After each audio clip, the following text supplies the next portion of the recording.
Welcome to Shelf Help. Today we're speaking with Sierra Thomas, founder of Tropink, Hawaiian-inspired, non-alcoholic, functional hemp-infused beverage brand with no THC, which I think is interesting these days. So maybe Sierra, just for first off listeners that aren't all that familiar with Tropink, maybe just give us kind of quick lay of the land in terms of the origin story, why behind the brand, what products you guys offer, and maybe just a few places people get their hands on them, and then we'll go from there.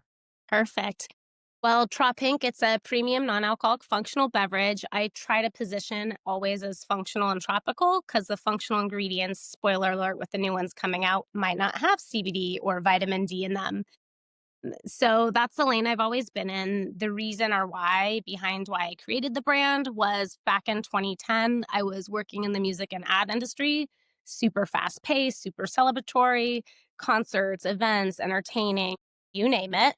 And I was very, very good at drinking, excelled at it. I should have won awards, but sadly, I decided that I needed to retire a bit early. So that's the year 2010 when I went alcohol free and started my journey into sobriety and kind of rediscovering who I was without the booze. And back in 2010, like a lot of listeners probably can relate back to, there weren't a lot of options out there. It was a really crappy mocktail packed with tons of sugar, fake ingredients, probably more calories than I would have had in a cocktail. So scratch that. Or it just didn't feel inclusive because when I'd be out with clients, inevitably they would ask, why aren't you drinking? Are you pregnant? Like, what's going on? So for me, early on in sobriety, that was a real need because I love entertaining. I love restaurants. I love art. I love live music. And so trying to find a way to take all the things that I love, but feel a part of and celebratory, inclusive, and at the same time, kind of cool too and edgy. So that's why I created Trop Pink. When it originally launched, it was launched under the brand Pink Cloud Beverages. And then I did a rebrand after Super Bowl last year. But it was all to support my challenge. Only child, Taurus, how can I fix the things in my world? And that was being calm at events, having these functional things that my body needed and craved. And CBD or broad spectrum hemp was a huge part of my journey early on in sobriety, still is. And as you mentioned, Adam, native Oregonian. So unlike the sun out there today, it's not usually like this. So I needed the extra D3 Cliff Note Yep, I version. totally understand that for sure. I remember being up there in those days. Whew. I think my sophomore year of undergrad there, I think it was even for the Portland area, I think it was like the rainiest winter of the past 10 years. So sophomore Yeah, year was definitely pretty I'm great. sorry. And then summer comes and you're like, oh my gosh, this is why I moved That here. one of the 'Cause it's best like, places in the country in the summertime. exactly. So, but yeah, the winters and even sometimes end of fall, brutal. Yeah, totally. And I want to make sure I answered all your, so tell me if I missed Yeah, something. yeah. It's kind of the core products in the lineup today, and then maybe just a few places people can get their hands on them today. Yeah. So launched with two functional beverages, actually. Well, I have open cans here. One is a Lilikoi lounge chair. So Lilikoi lounge chair is a swell of real tropical fruit. Lilikoi is passion fruit grown in Hawaii. So it's yellow on the outside, tart, tangy. And then I complement it with pink guava, and that's where you'll get the more luxurious mouthfeel and a little bit more of the sweetness to it. It was developed off of another challenge of mine, shocker, but I loved Pog when I lived in Hawaii. Loved it. Couldn't get enough of it. What kid doesn't too? So my thing was I was never a huge fan of orange. So I was removing the orange and I wanted a clean, healthier version. So that's how the fruit profiles were developed and brainstormed in my head, is to kind of transport me back to those moments. And then I always use a swell of real fruit juice because real fruit juice or purees just taste so much better. Challenging to make in R&D, but taste is the most important for me. And then the functional ingredients, you nailed it earlier. I have 30 milligrams broad spectrum hemp per can. I also have my daily dose of D3, so the sunshine vitamin. And then the other one that I launched at the same time was my pining for paradise. So that one is very light pineapple up front intentionally, then super heavy with yuzu because I love yuzu. And then it ends with lime, something familiar for new buyers and shoppers out there. The other thing is same functional ingredients, but I've always been really intentional about having low carbonation. When I quit drinking, a lot of the times when I didn't want those high calorie mocktails, I would lean to like seltzer waters. And not to be TMI, but you just feel bloated, like belchy, all the things that you don't want when you're out entertaining. So the low carbonation is very intentional in the drink as well as the swell of real tropical fruit. And then I'll share later, not now, but I'm launching 2 new ones this year. I'll give a quick tease. One will be Cocoa Paradiso, and I'll have 2 new functional ingredients that I haven't had in my beverages before. And then the other one's going to be a lychee mojito. Those 2 functional ingredients I'm super excited about because I've been using them in my personal life in the past year and have noticed huge differences. And plus, there's a lot of research coming out with females right now around one of them. And I can share more later on, I'm sure, when we get into it. Cool. Perfect. Thinking way back to those early days of formulation, usually takes quite a while to kind of dial things in, find a formulation process that works. I guess without giving away any trade secrets, kind of what were some of those key variables that you were playing around with or kind of key tweaks you made along the way between, say, like the first version you made Okay. to the final version when you said, this is right, I'm ready to bring this to market? And how many batches did it take? God, I mean, I couldn't even count. It was so many, like embarrassing. R&D to me is always an evolving process. It's also based on consumer fan feedback. In the earlier days, I am not a food scientist. So for me, it was a lot of like mixing mocktails or alcohol free cocktails in my house, sharing them with friends and family. Usually they'd add booze. But until I found ones that I really enjoyed. There were a lot of really awful ones, really awful. Like the original, the pineapple yuzu lime, that wasn't supposed to be that curation. It was actually supposed to be, let me test my memory. It was supposed to be lime, key lime, ginger, and lemongrass. And I had to be like, Hail Mary, I can't do this because so many different iterations of it. And it still was tasting medicinal to me, almost like a pine sol. So the pineapple yuzu lime was actually an accident with the yuzu. Can share that story. It'd be a whole nother podcast, but a very pleasant accident. But for me, it was a lot of mixing at home back in 2010 to when I launched nearly 3 years ago. There were so many different variations. The things that I've learned along the way in R&D, I can't even begin to go into. I am very fortunate. We have, as Oregon's known for its microbreweries per capita, we have the most, I think, still. And my friends in the beer industry have been such amazing advocates. It's not made the same way because I'm pasteurizing, unless they have NA, they should be tunnel pasteurizing or pasteurizing, but they have been a pivotal part of my journey. I joke around with my daughter. It was like take your kid to work day all over again. I'd go help on tunnel pasteurize, pack boxes, check pH, check Brix. I wanted to learn everything, micros, macros, like all the things you have to be careful with food safety. And that's something that's constantly evolving for me every day. The 2 new ones that I launched, I had to do a lot of different stability testing because one hadn't been used in our RTDs before. So for efficacy, stability, then you factor in real fruits. Now I get why people use concentrates. A, they're cheaper. B, it's so much easier to produce. But call me the stubborn Taurus. I refuse to let go of the swell of real fruit because to me, it's all about the taste and mouthfeel. But Totally. that comes with challenges. You have different crops or lots of fruit juices that change based on season, environment, all out of my control. Where they're coming from, yuzu's coming from Asia, so it's very perishable. It comes frozen, so then freight's involved with that, and then you have tariffs also as well. So there's all these constant changes along the way, and figuring out how different processes, such as tunnel pasteurizing, can affect flavor in fruits. And that was something that I learned fairly early on. One of my mentors was like, hey, before you even like produce any size production run, once you nail it, do it like, your own lab in the back and like just get glass bottles, carbonate them, boil them, get it up to the time and temp that you need and see how it affects the fruits. And if I wouldn't have taken that step many times, it'd be a very different launch. So yeah, just learning a ton of stuff. And I'm always wanting feedback. So Adam, I'll send you some. And like the more feedback, the better. I think I read somewhere that you kind of like to, maybe in certain instances, position Tropink as kind of like a functional, non-alcoholic version of Spindrift. And from what I know about Spindrift, you touched on it briefly, but that manufacturing process is somewhat unique and challenging in that you have to like squeeze real fruit through. I think they like using equipment that wasn't, really initially meant for that versus Yeah. using the more typical concentrates or the fruit essence like LaCroix. Like, Yeah. do you use a similar process to Spindrift? I mean, it's so like, how did So you figure I'm out how to not make that process actually work, I guess? Yeah, so love Spindrift, huge fan, drink their product all the time. And when I relate myself to Spindrift, it's because I think very highly of them, but also because of the real fruit, like you hit on, and also low carbonation. Spindrift isn't like packed with high carbonation levels like a LaCroix, and I love that. Same.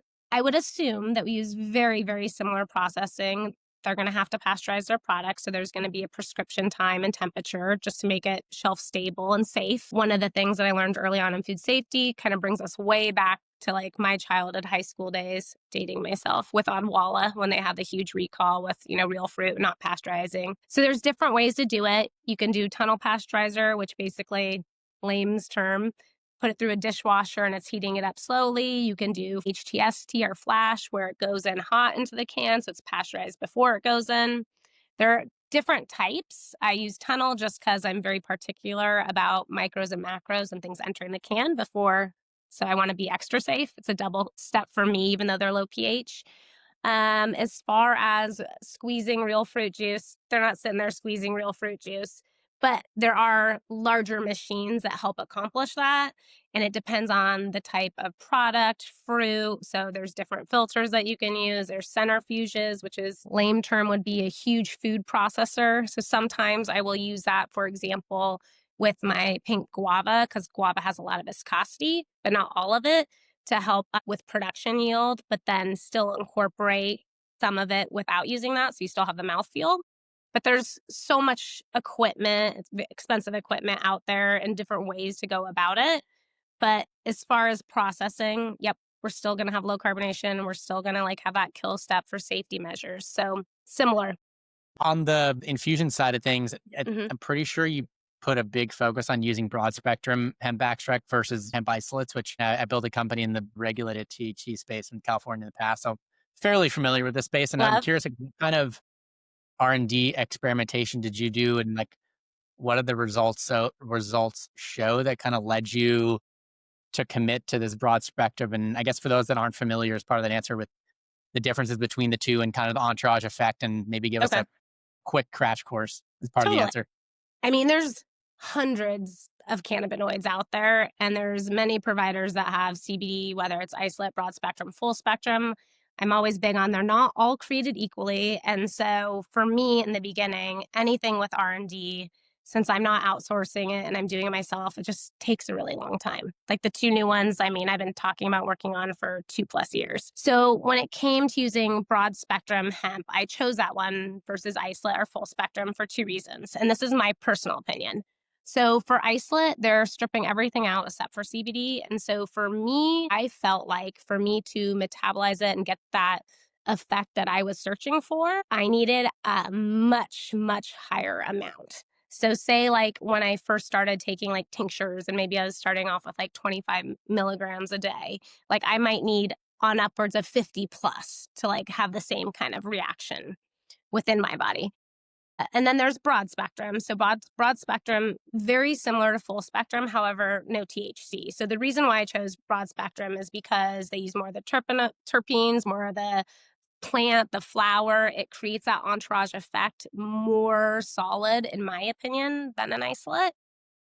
Also, it has no THC. And so for me, being in sobriety and journey, that resonated with me. Also, a lot of people can't have anything because they're getting drug tests or they work for the government. So there's certain limitations and also where you can enter stores and retail.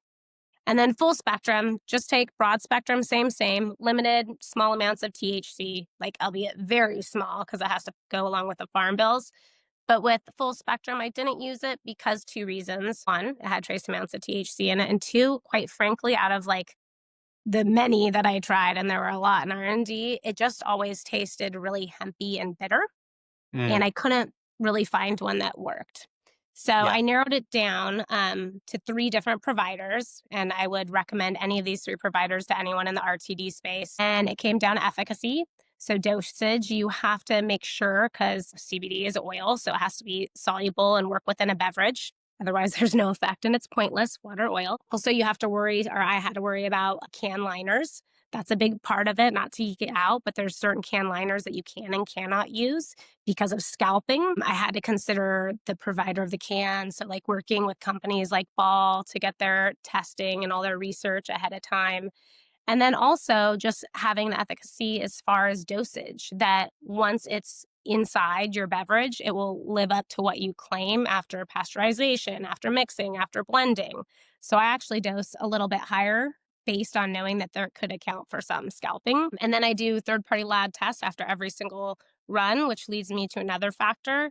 I didn't want a partner that wasn't providing COAs or third party testing. I don't want metals. I don't want pesticides. I don't want all the crap in your body that no one else wants or doesn't know they're putting in their body.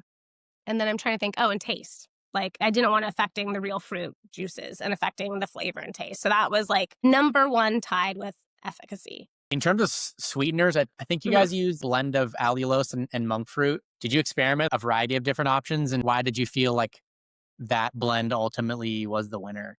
The superior one? Okay. Many reasons. I hate stevia. Personal preference. I think there's a aftertaste. I like my body literally has an adverse reaction to it. And there are so many beverages and founders that have it in their product and I love their branding, I love their flavors, but I can't even try it because I can taste it right away. So That's that too was bad. personal. Yeah.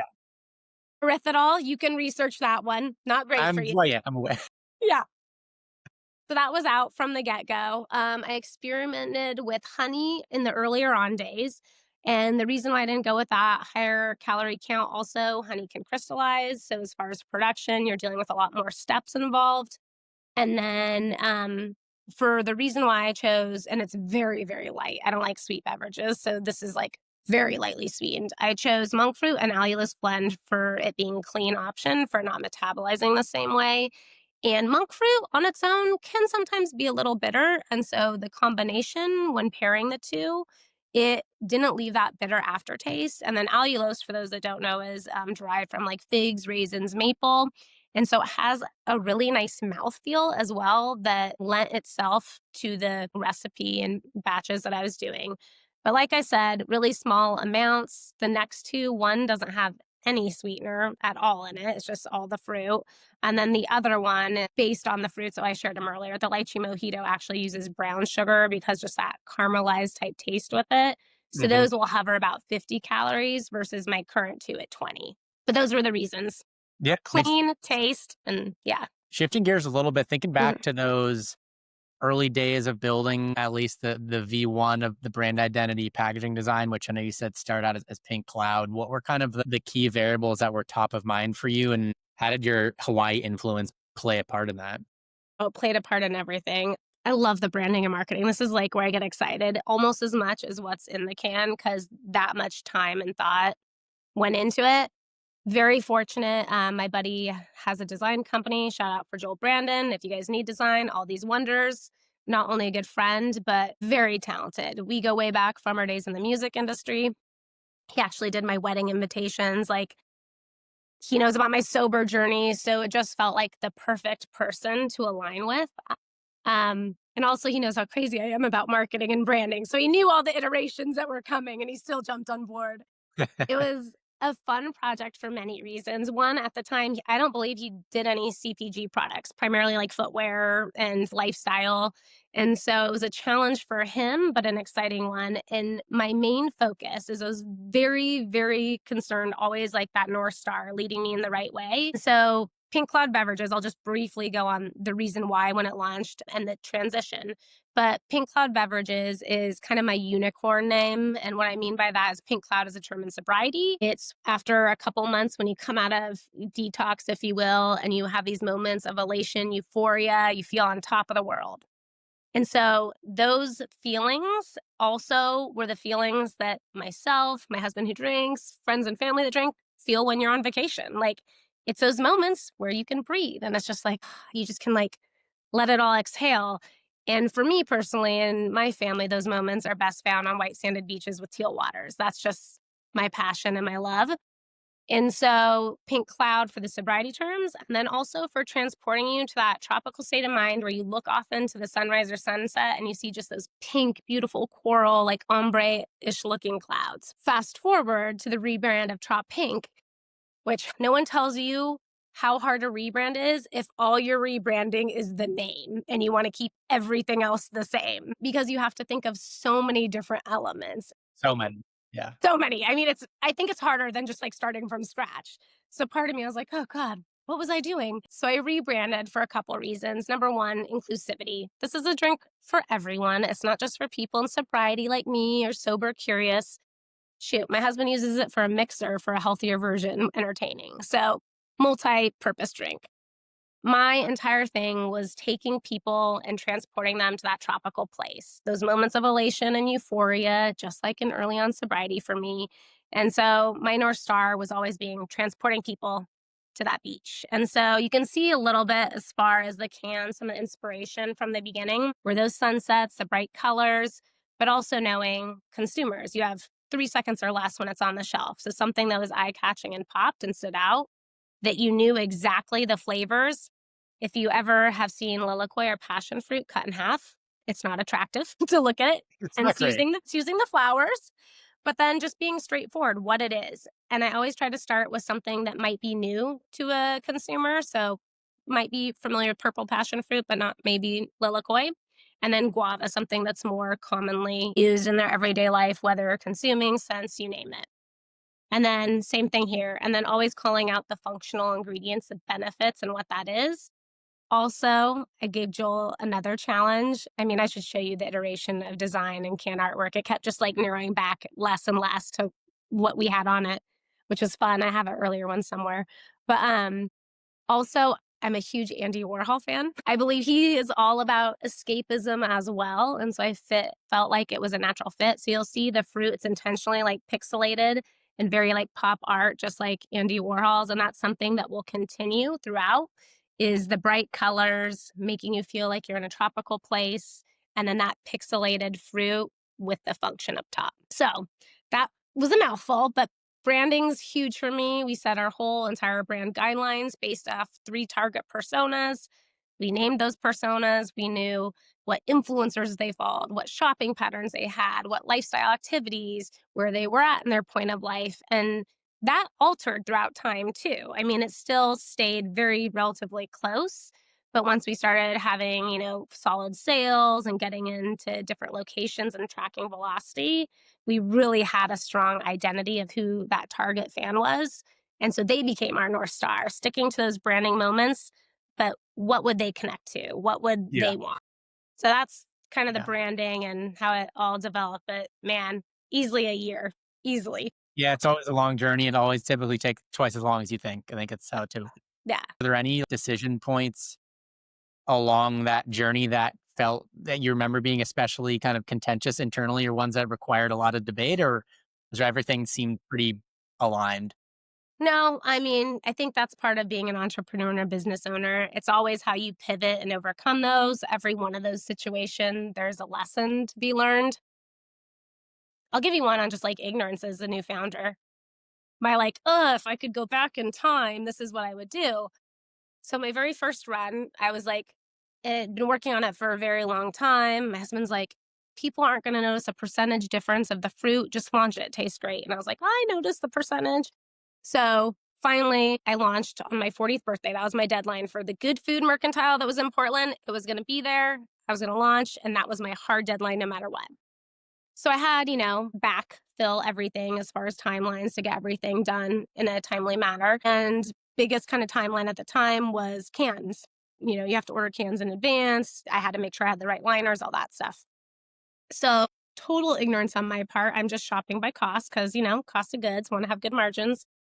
And I went with shrink sleeve. And actually, I'll show you my old school can. So this is back when it was Pink Cloud Beverages. But you can tell not much has changed. I went with shrink sleeve because I'm a texture person in senses. Smell, texture. I loved the feel of matte versus gloss. Loved it. So I was like, okay. So for those that don't know, shrink sleeve is where they apply it. I don't know if you can see it with a thin plastic sleeve that goes over it. No one tells you that in order to recycle those, you have to peel off the sleeve before you recycle them. Part of Tropink's DNA is giving back to the environment, Right. being stewards for our earth. I have a daughter. We love paddleboarding. We love the beach. My husband loves camping. We love outdoors. I want this place to be better than when I left it, which isn't realistic. So trying to keep it as close as we can. And after doing my first run, someone was like talking to me about digitally printed cans. I was like, it was relatively new, I think, back then too. And as soon as I knew, like it was a higher premium, the printers were still in like kind of, I think, beta testing here in Oregon at least. So I had to like do freight across the country, but I was like, I have to switch. This doesn't align. And I was horrified to the point where anytime I was at an event, I'd, be telling about the product, they'd be asking questions. I'm like, oh, make sure to take this off and recycle it. Otherwise, it won't recycle. And they looked at me like I was crazy. And I was like, and make sure all the other cans. So that's my biggest like regret. Early on, ignorance, didn't know any different. And also, quite frankly, sometimes I had challenges earlier on with that run because the cans, when you heat them up and then when they get cold, shrinkage and stuff like that, sometimes the sleeves wouldn't be as adhesive. So that was a whole nother problem in itself. Yeah. And it kills me because I still see these like big brands using it. I'm like, oh my gosh, like you're not bootstrapped. You have all the funding to like make the shift and you're not. But that's another conversation. So you leveraged the Super Bowl for like the relaunch. It was just pure fun. Huge Taylor Swift fan, Sabrina Carpenter, love music. There was a lot of like attention around Taylor at the time and her now fiance. And so using things from lyrics and stuff to tease the announcement, both with retailers months before, making sure to stay tuned on social and press releases afterwards is when we're going to like debut and announce it. I will say it's funny because rebrands are hard. Because it's also like mourning of one name and the rebirth of another.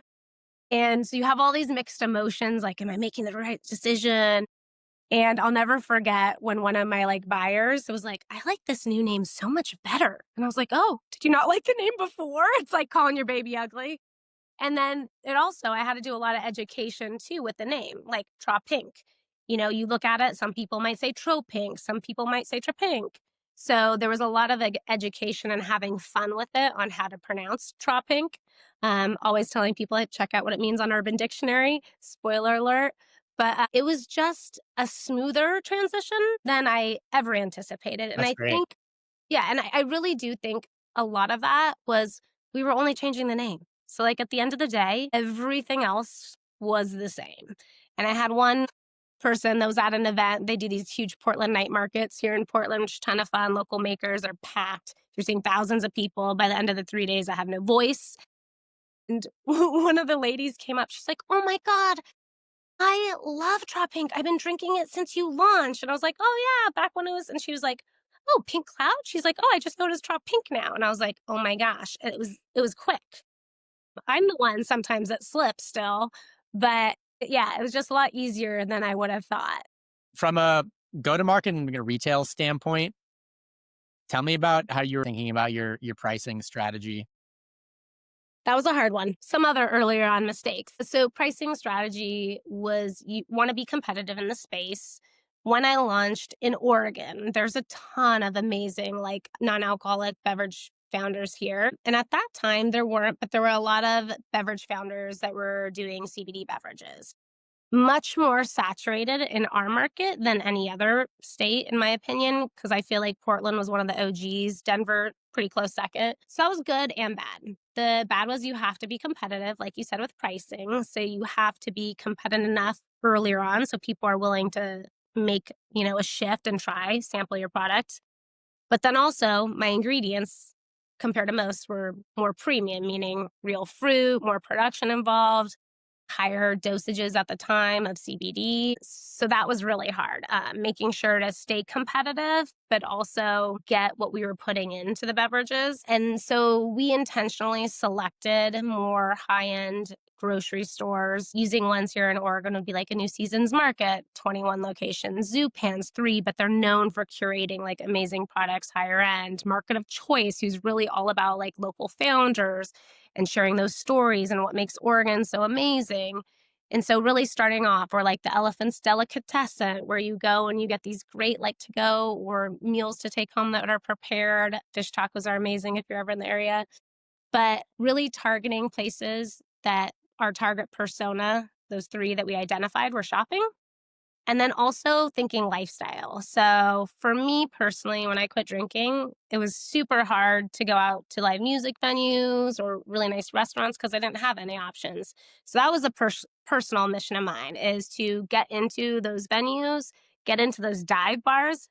I still like going to dive bars. I just don't drink anymore. Also getting into like the vineyards. So like your friend that's the DD has a really nice curated option. And then the kind of surprise kicker for me was I did a test with a boutique hotel and was like, oh my God, we're moving through so much product and it's such a high premium. And so that kind of clicked. And I was like, oh, yeah, that was always hard for me traveling too. So then we started focusing on that channel as well. So thinking of like the Hoxtons of the world, the Woodlarks, so very boutique Hotel Lucia, things to that nature that supported that persona's lifestyle. So a lot of like grocery, on prem, and then lifestyle events is big for us. So doing like wellness retreats or sound baths, or like, for example, Soho here in Portland does like sound baths up at the pool. So things like that, like places that transport you back to kind of the mission. And online. I said and online. Never want to forget that one. I've heard you talk about, and I've heard you call it, there's kind of a pervasive cancel culture in CPG, meaning once you get kicked off a shelf for lack of velocity, it's really hard to get a second chance. From a really kind of tactical standpoint, what are the core tools you found to be the most impactful in terms of really driving velocity at the independent grocer level? Yeah, I'll start off by saying that I have different opinions than a lot of people in this. A lot of founders, and not all of them, will be like, scale, scale, scale, get in as many doors as possible. And I'm like, say no if it doesn't make sense. There have been like amazing partners in California that most people would probably die to get into. However, you have to say no, because if you can't support them to drive the velocity in store, that's when you get canceled. And so my philosophy has always been to saturate my market I'm in so they have the best service, the best pull through, the best velocity, and then strategically scale into the other areas. And so things that worked for me on the storefront level, we'll just use private grocery stores, for example, is demos. Like most founders hate them. I love them because it's an unpaid focus group. You get feedback from so many people walking through, whether can design, taste, flavor, smell, you name it. Every person that walks by, whether they love it, don't like it, I want feedback. And I actually like when they have those people that are like, it's good, but it's not, my favorite. I'm like, why? So garnering as much information, because in R&D and as you kind of finalize and change and adapt with recipe formulation, it's very helpful.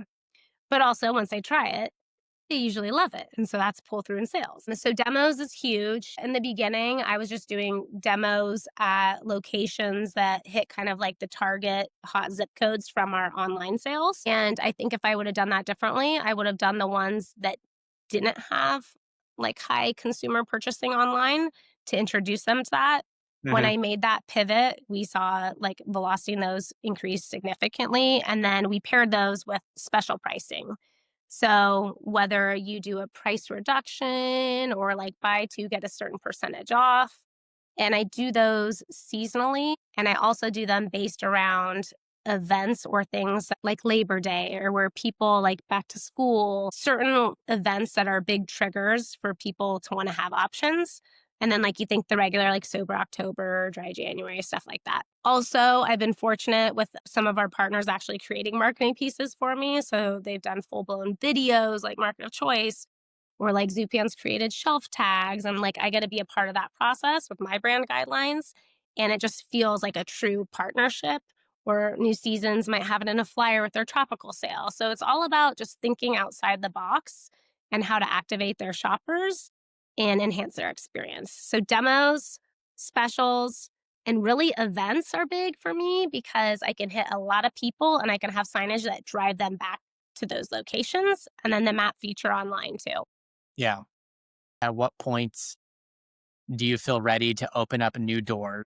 I think I'm always ready to open up new doors as long as it's a good fit. Good fit means they're a partner, like it's a partnership. Like I'm here to help drive sales for you. You're here to help showcase and be a billboard for my product. Your audience aligns with mine. So a lot of the times I'm finding that my wellness, more focused, cleaner ingredient type persona isn't shopping at, say, a convenience store. So that convenience store might have 120 locations in Oregon, but their target's not right. Totally. So, I mean, it just depends. A lot of Yeah. factors go into it. Is there a plan to start engaging larger distributors that can really expand the brand's presence, or are you really going to be focused on more immediate territories you feel like you can really have a true impact on for the foreseeable future? For how are you thinking about that? Probably the latter. So I've been in conversations with distribution for, God, over a I'm year and sure. a half. Yeah. Could jump in at any time. There's 2 reasons why I haven't. One is always you have to look at your costs and, you have to look at your account list and be willing to hand that over because they're gonna take, 30% margin. And then you have to look at what your time is valued at. So I always said by year 4, I'll move into distribution. So we're getting there. I also wanted to have a portfolio with more than 2 drinks. The reason why no distribution yet is because I want to have that direct line of communication with buyers, consumers. It's very important to me in the beginning era of the brand. And then also, quite frankly, with the 2 is CBD, there are challenges, with FDA and what stores will take in CBD and what won't. So, like, still, you can't get into like a Whole Foods or a Kroger's or Safeway. The other 2 launch with the creatine magnesium blend, those doors open. But I still would stay to the roadmap of saturating this market and slowly expanding into those key markets I've identified, and probably hand select distribution companies in those markets based on team, based on values, based on portfolio, a lot of other factors versus a larger one right up front. That makes a lot of sense. You alluded to it a little bit. You just kind of touched on it a little bit. It sounds like maybe creatine, magnesium, what you're playing out. Whoops, spoiler. Yeah, you worked on these new SKUs. Yeah, what can you tell me about these Yeah, so I can far tell that you you all because I already told comfortable you. disclosing, let's say? Yeah, it's all good. It's going to come out on shelves next month, anyways. Oh, nice. So very excited. The 2 new ones are the lychee mojito that I talked about, Cocoa Paradiso. I'm doing a creatine magnesium blend, and like with CBD and vitamin D, trying to help in my personal journey with like anxiety and seasonal, like sad and not getting enough sunlight here. Those were the solutions. Creatine and magnesium. Oh my gosh. Like, if I could scream to have everyone take creatine, especially females that aren't already, I would. I had this total stereotype of creatine as like gym bros getting swole, getting like all bulked in the gym, loading up. You probably can relate being, previous football player, but it's so much more than that. Creatine is like one of the safest, Ross like approved functional ingredient out there. Importantly for females, we don't create it as much in our bodies as males, so it's even more important for us. I'm embarrassed to say, but I was always like an athlete in soccer, so like running, head to coast, things of that nature. I had never done weightlifting until last year when I started. Very humbling. Also, at this age, I need to, but how to have that muscle mass and keep it as I age and recovery. Creatine has been amazing in that aspect. Not to get too personal, but there's been so many studies around creatine and cognitive performance Yeah, totally. lately. Yeah. So I have my mom, one of my best friends, love her dearly, has early onset dementia, some cognitive damage. And the studies that they are finding with creatine for dementia, for Alzheimer's, for cognitive performance is unbelievable. Like, so for me, it started off as like something personal, like it's helping me in my everyday life. And like, I'm thinking clearer and quicker. But like now to have it like so personally impact someone in my like sphere, it's amazing. Cause like the other 2 helped people in my like, non-drinking sphere. And they're like, thank you. Now I feel inclusive. And now this kind of enters a new era of Sierra's personal challenges. And what are those solutions? But yeah, so it's been exciting. I still went back and forth. This pilot run will have creatine magnesium chelate in it. I also will do a follow-up run with creatine monohydrate on its own. And Hmm. there's pros and cons to both. Creatine monohydrate's been studied more, depending on your partner, more soluble in RTD, especially with lower pH like mine. However, the creatine magnesium, I think it's like the next generation of creatine. It's getting 2 for 1, and it just makes your body incorporate it, kind of like broad spectrum hemp, like metabolize it, effects to me stronger, but not a lot of studies still on it. Yeah, that makes sense. That's exciting. I'm definitely Yeah. keep my eyes out for those. Yeah. And the flavors are like my favorite. I always get like stuck They on the sound fun. amazing. Yeah. Yeah, but Cocoa Paradiso, everyone's like, "What is that?" Because most people know lychee or lychee, but Cocoa Paradiso literally came from we went 2 years ago, our family went to the British Virgin Islands. I Okay. love well, I used to really love cocktails, but I still love an NA cocktail now, and they had one called a painkiller, and if you ever had one, you know. It's like heavy coconut cream and, like, orange and pineapple and island spices. So this is a riff off that because I don't want it to be super caloric. So it's coconut water for hydration. You have pineapple. We all know I don't like orange. I talked about it earlier, so there's another little citrus for a play off in there, and then just the warm island spices. It's delightful. Amazing. Oh yeah, I'm definitely going to get my hands on one of those when they're Yeah. available. The hemp THC beverage category is definitely getting a lot of attention these days. Huge. Are you at all considering launching a THC line, or not at all on the radar? And I guess kind of Yeah. why or why not?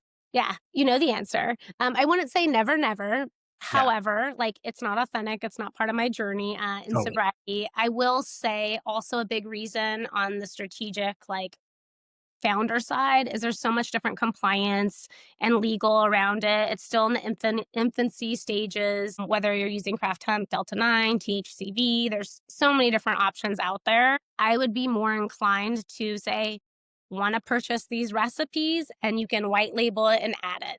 So if anyone Okay, wants that's a to, good idea. for Yeah, grab. But for me personally, I wouldn't launch it in my portfolio, but I'm always up to monetize something. yeah, totally. I think that's actually a really good approach. I like that. From what I know, I think you've been bootstrapped up until this point. Mhm. Is fundraising on the horizon at all? Do you plan to continue to self fund the business? What's the current thought process there, and has it changed at all since the beginning? Yeah, I mean, I think this is a challenge every founder has. There's silver linings on both sides. Yeah, Bootstrapping completely up until now, it gives me complete control. I can pivot when I need to pivot. I don't have to make concessions where I don't feel like I want to make concessions. However, to scale quickly and to say if you're going to launch with Kroger, Sprouts, and you're wherever Costco, you're doing a huge, large production run, that would make more sense. I don't necessarily want to totally. foot that bill right out of the gate. Yeah, So I have been actively presenting and talking to different investors and groups. So when that time comes, I'm already ready and I know what the positive things were, what some of the hurdles were.